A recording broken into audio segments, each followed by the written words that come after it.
بسم اللہ الرحمن الرحیم۔ السلام علیکم میرے پیارے ویورز، آپ سب کو سلسلہ حدیث میں خوش آمدید۔ صحیح بخاری حدیث نمبر 2۔ اس حدیث مبارکہ میں بتایا گیا کہ رسول اللہ صلی اللہ علیہ وآلہ وسلم کے پاس وحی کیسے آتی تھی۔ تو آئیے سنتے ہیں اس پیاری حدیث کو۔ حضرت حارث بن حشام رضی اللہ تعالیٰ عنہ نے رسول اللہ صلی اللہ علیہ وآلہ وسلم سے پوچھا، یا رسول اللہ صلی اللہ علیہ وآلہ وسلم، آپ کے پاس وحی کیسے آتی ہے؟ رسول اللہ صلی اللہ علیہ وآلہ وسلم نے فرمایا کہ وحی نازل ہوتے وقت کبھی مجھے گھنٹی کی سی آواز محسوس ہوتی ہے اور وحی کی یہ کیفیت مجھ پر بہت شاق گزرتی ہے۔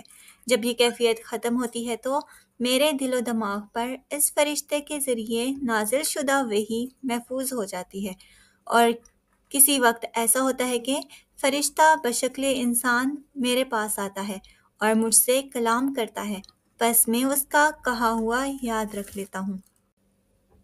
حضرت عائشہ رضی اللہ تعالیٰ عنہ فرماتی ہیں، میں نے سخت سردی کے دن میں آپ صلی اللہ علیہ وآلہ وسلم پر وحی نازل ہوتے دیکھی، اور جب اس کا سلسلہ موقوف ہوا تو آپ صلی اللہ علیہ وآلہ وسلم کی پیشانی پسینے سے شرابور تھی۔ صحیح بخاری حدیث نمبر 3۔ نزول وحی۔ وحی سے مراد اللہ تعالیٰ کے وہ پیغامات ہیں جو اللہ تعالیٰ اپنے فرشتے حضرت جبرائیل علیہ السلام کے ذریعے اپنے رسولوں اور نبیوں تک پہنچاتے رہے۔ ہمارے پیارے نبی حضرت محمد صلی اللہ علیہ وآلہ وسلم کا بچپن اور نوجوانی کا دور شروع ہی سے عام بچوں سے مختلف تھا۔ آپ صلی اللہ علیہ وآلہ وسلم ہمیشہ برائیوں اور برے ماحول سے دور رہے۔ حضرت خدیجہ رضی اللہ تعالیٰ عنہا سے شادی کے بعد آپ صلی اللہ علیہ وآلہ وسلم اپنا زیادہ وقت لوگوں کی بھلائی کے کاموں میں گزارنے لگے۔ اسلام سے پہلے عرب کے لوگوں میں ہر قسم کی اخلاقی اور معاشرتی برائیاں موجود تھیں۔ بت پرستی عام تھی، شراب پینا، جوا کھیلنا اور لڑکیوں کو زندہ دفن کرنا عام سی بات تھی۔ لوگوں کو ان برائیوں میں مبتلا دیکھ کر آپ صلی اللہ علیہ وآلہ وسلم بہت فکر مند ہوتے اور سوچتے کہ ان لوگوں کو کیسے ان برائیوں سے بچایا جائے۔ اسی طرح آپ صلی اللہ علیہ وآلہ وسلم دنیا اور اس کے بنانے والے خالق کے بارے میں بھی غور و فکر کرتے رہتے، یہاں تک کہ آپ صلی اللہ علیہ وآلہ وسلم تنہائی پسندی کی طرف مائل ہو گئے اور مکہ مکرمہ شہر سے 3 کلومیٹر دور ایک پہاڑ جبل نور میں موجود غار حرا میں جانے لگے۔ آپ صلی اللہ علیہ وآلہ وسلم کو غار حرا میں تنہا عبادت کرنے میں بہت سکون ملتا تھا۔ جب آپ صلی اللہ علیہ وآلہ وسلم کی عمر 40 سال کی ہوئی تو آپ صلی اللہ علیہ وآلہ وسلم کو سچے خواب آنے لگے، یعنی جو خواب نظر آتے دوسرے دن ویسا ہی ہوتا۔ ایک دن رمضان المبارک کے مہینے میں آپ صلی اللہ علیہ وآلہ وسلم غار حرا میں عبادت کر رہے تھے کہ اللہ تعالیٰ کی طرف سے پیغام پہنچانے والے فرشتے حضرت جبرائیل علیہ السلام آئے اور آپ صلی اللہ علیہ وآلہ وسلم سے فرمایا، پڑھیے۔ آپ صلی اللہ علیہ وآلہ وسلم نے فرمایا، میں پڑھنا نہیں جانتا۔ آپ صلی اللہ علیہ وآلہ وسلم فرماتے ہیں کہ فرشتے نے مجھے پکڑ کر اتنے زور سے بھینچا کہ میری طاقت جواب دے گئی، پھر مجھے چھوڑ کر کہا کہ پڑھو۔ میں نے پھر وہی جواب دیا کہ میں پڑھا ہوا نہیں ہوں۔ اس فرشتے نے مجھے نہایت ہی زور سے بھینچا کہ مجھے سخت تکلیف محسوس ہوئی، پھر اس نے کہا کہ پڑھو۔ میں نے کہا کہ میں پڑھا ہوا نہیں ہوں۔ تیسری دفعہ جب حضرت جبرائیل علیہ السلام نے مجھ سے کہا کہ پڑھیے اللہ تعالیٰ کے نام سے، تو میں نے پڑھا۔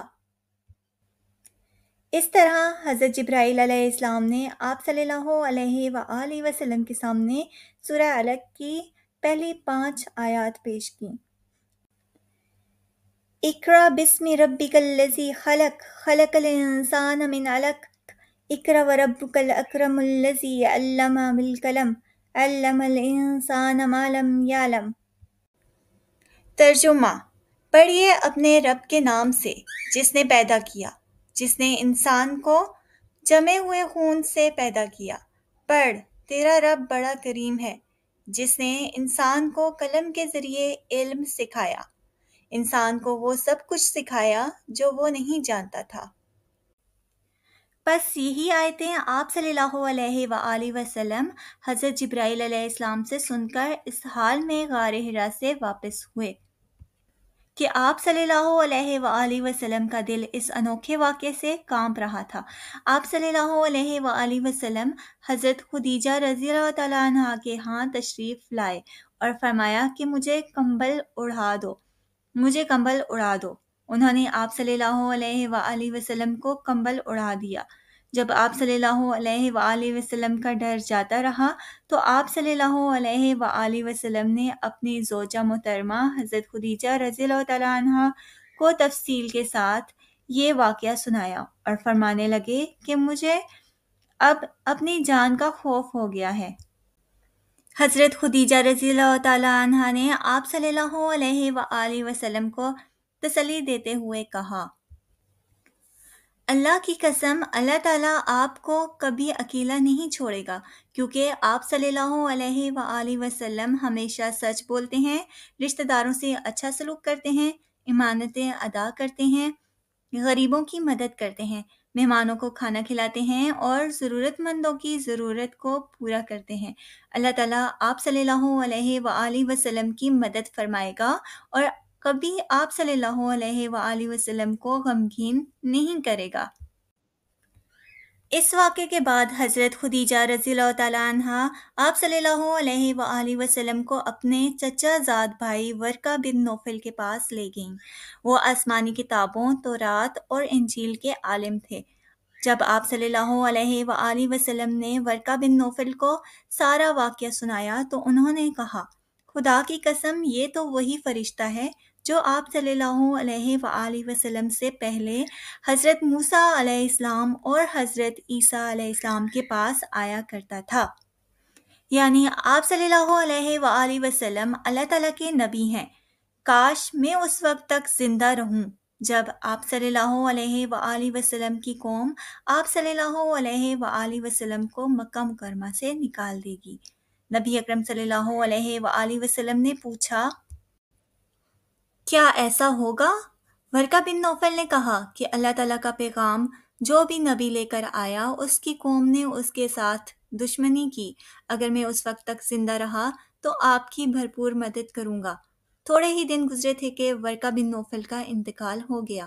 ورقہ بن نوفل کی پیشن گوئی کے مطابق اس واقعے کے 13 سال بعد کفار مکہ کے ظلم و ستم سے تنگ آ کر حضور صلی اللہ علیہ وآلہ وسلم مکہ مکرمہ سے مدینہ منورہ ہجرت فرما گئے۔